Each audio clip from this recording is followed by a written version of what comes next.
Maybe you're wondering why you can never lose weight, even though you are starving yourself and dieting, and you have done everything in your power to try to lose weight, and you can't seem to lose weight. Then you have come here to the right place. I was talking the last time in my videos about the genetic body types that you can have. And I mentioned three body types, but there can be a huge variation of body types according to genetics. But there is a very distinct body type that has the problems that you probably have if you were interested from the start to this video. And that body type is the endomorph. In the last video, I talked about the ectomorph. You can press here to go to that video about the ectomorph, which is the skinny body type. But now I'm going to talk about the other extreme, which is the endomorph, who has fat genetics, like I call it. It's very rare, as well as the ectomorph, to find this body type to that extreme, right? Where your body burns so little calories. It's so efficient at burning calories that it burns very little calories to function. So your base metabolic rate is very low, and you can still function with that metabolic rate because that is your genetic composition. Okay, so an endomorph has to do things very differently from the other two body types, because since you and your body burn very little calories, and that depends on the activities that you're doing, that means your body is very efficient when using energy. Okay, unlike the ectomorph, which is highly inefficient, and that's why the ectomorph has to burn more calories for his or her body to function. So in this case, there is a huge advantage for the endomorph to build muscle, because when an endomorph starts training, especially strength training, and starts building muscle, it is very quick and very easy for an endomorph to build muscle. So the strategy that an endomorph has to follow is very different from the hard gainer that I mentioned before, and from people that have mesomorph bodies. Okay, so the first thing that a person with an endomorph body has to do is to check their diet. Firstly, because since your base metabolic rate is so low, you need fulfilling foods that are low in calories. So you have to change your strategy. And in this case, for the endomorphs, they do have to change their diet to a more nutritious and low calorie foods that are fulfilling, so you are not starving yourselves. Because if you starve yourself, you will make things worse. Okay, so you have to follow, instead of the gallon of milk for the ectomorph, in this case, you will not be drinking milk, you will drink water, and you will change all of your drinking calories. You will not drink juices, you will not drink sodas, you will only drink water. And the more water you drink, the better it will be for your body. Okay, the next thing that you will do is check on your diet and see what you can change around in your diet for foods that are whole foods, that are fulfilling, but they are low calorie. Okay, and I'm gonna give you examples at the end of this video so you can know what type of diet you need to eat in order for you to be full and not starving, but you are on the low calorie end, so you have a caloric deficit even though your base metabolic rate is really low. Okay, I have no experience in the sense of myself because I am an ectomorph. I am the other extreme, but I've had friends and I've worked with people that are endomorphs without a doubt. And how do you know this? For example, do you remember when you're in school? Because when we become adults, it's very easy to spot on people that are not following a correct diet. And most people in adulthood don't move as much as they do when they're kids. Okay, so it's really hard to know if you're an endomorph when you're an adult. But if you have been overweight your whole life, and you have to be honest with yourself, because you can be a mesomorph and simply you ate a very poor diet since you were a kid, because there are a lot of homes that have no education in nutrition and eat the worst foods ever. So if you are conscious that in your household when you were a kid you didn't have proper nutrition, you ate garbage, then you can't say that you're an endomorph, because endomorphs don't depend really on the diet, in the sense that they are not eating garbage, but they're still overweight.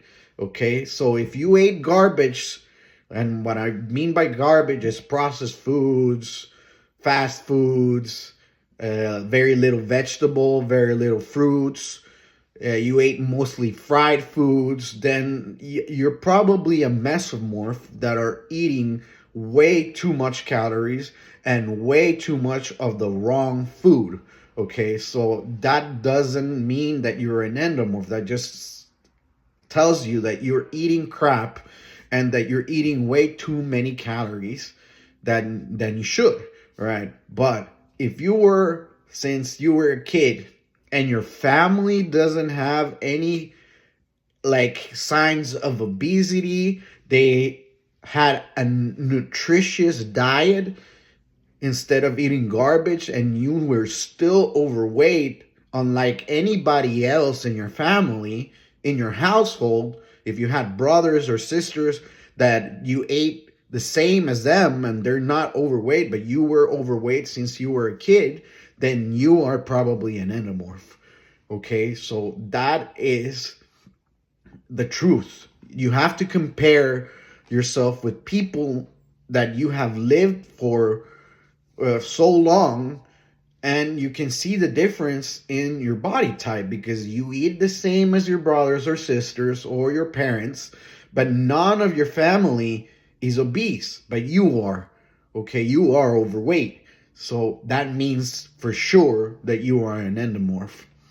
It's the only way to know it, because even though if you calculate your metabolic rate, remember that those are estimates.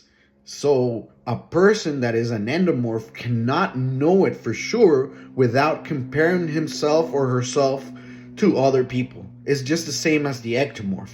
So in case that you know for sure that you're an endomorph, I'll give you an example.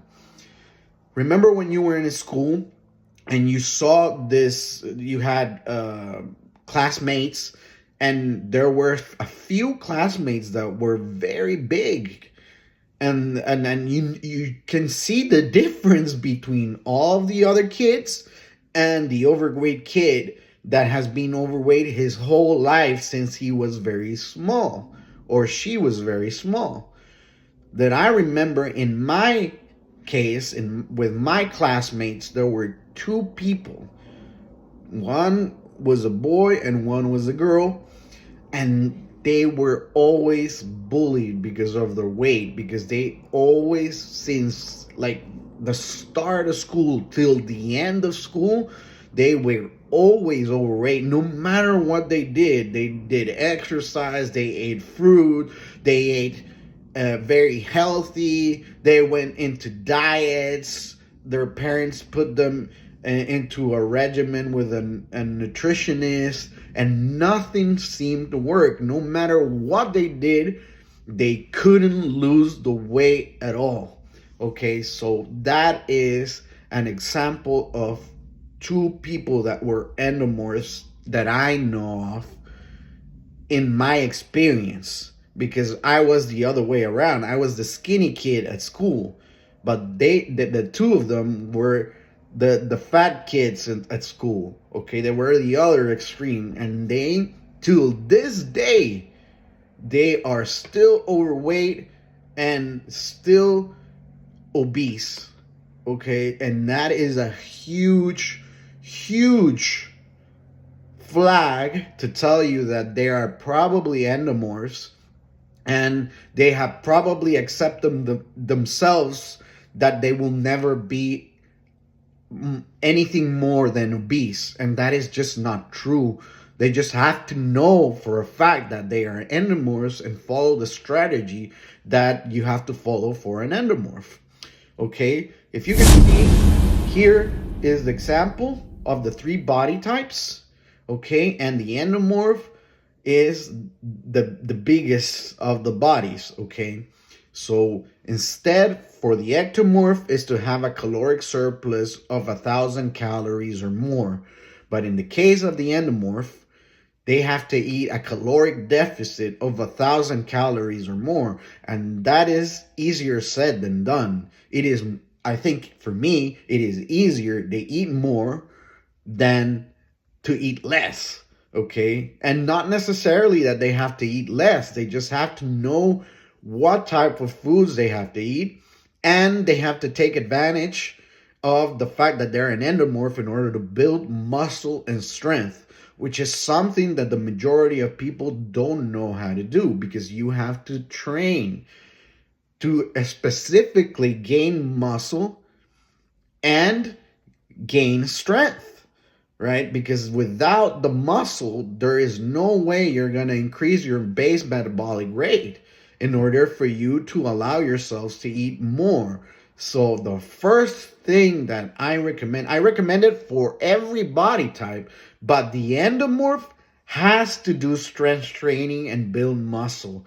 There is no other way that you will be able to increase your base metabolic rate to the point where you can eat like everybody else and not gain fat weight. Okay, so that is not optional for somebody that is an endomorph.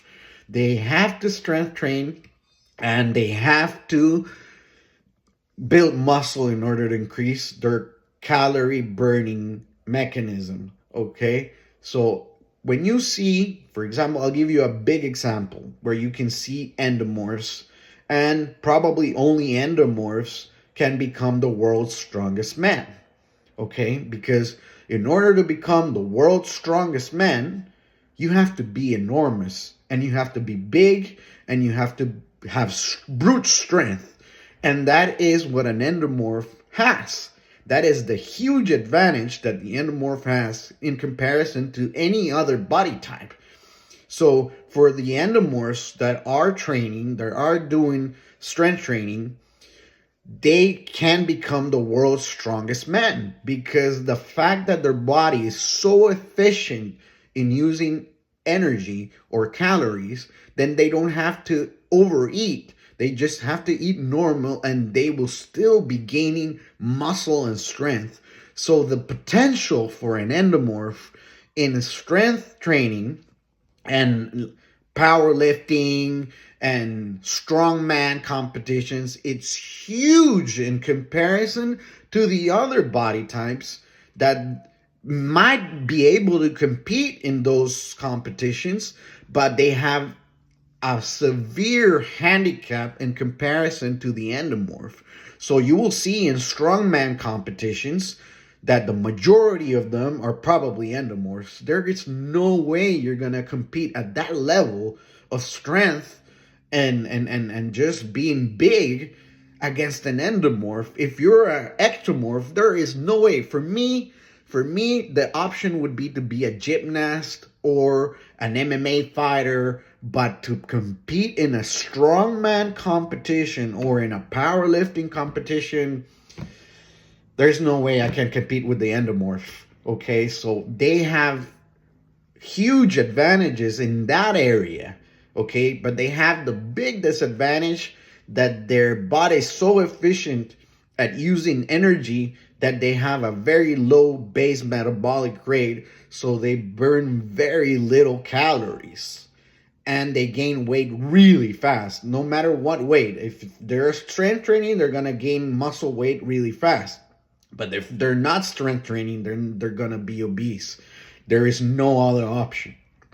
So the strategy that I recommend for every single endomorph is to strength train and build muscle in the low rep ranges that you need to do in order to gain strength and muscle. So you want to keep your rep ranges between 3 reps and 8 reps and most, because endomorphs do not need, well, they could use it. I mean, it's not that they can't use it, but I recommend the strength training and hypertrophy training instead of the resistance training, because the endomorphs will never be marathonists.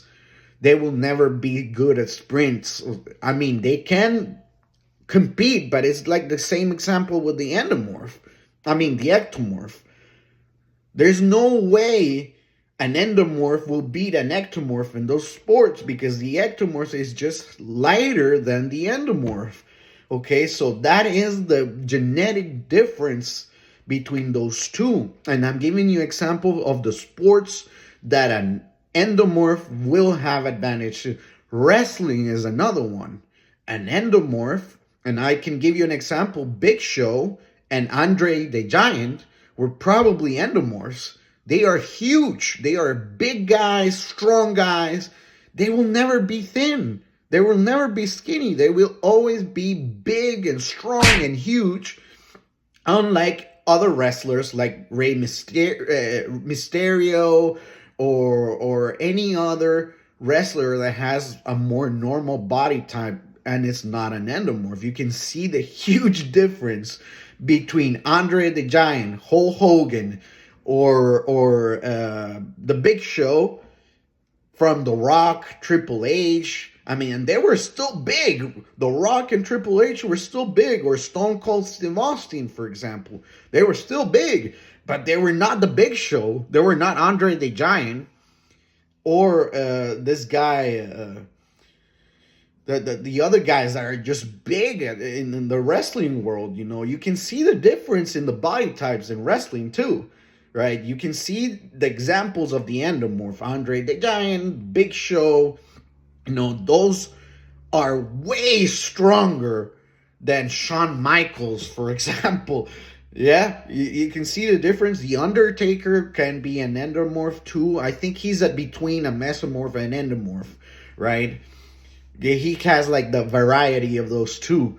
So you can see the examples that I'm putting, that the endomorphs will always be big guys with strong and big muscles. So they have to take advantage of that and follow the correct strategy in order to gain muscle and strength, and try to at least keep that fat weight off, right? They're never gonna be as skinny as I was in this picture, for example. That is impossible for an endomorph. And I can tell you that for a fact, that no matter what they do, they will never look as skinny as I was in this picture. There is no way.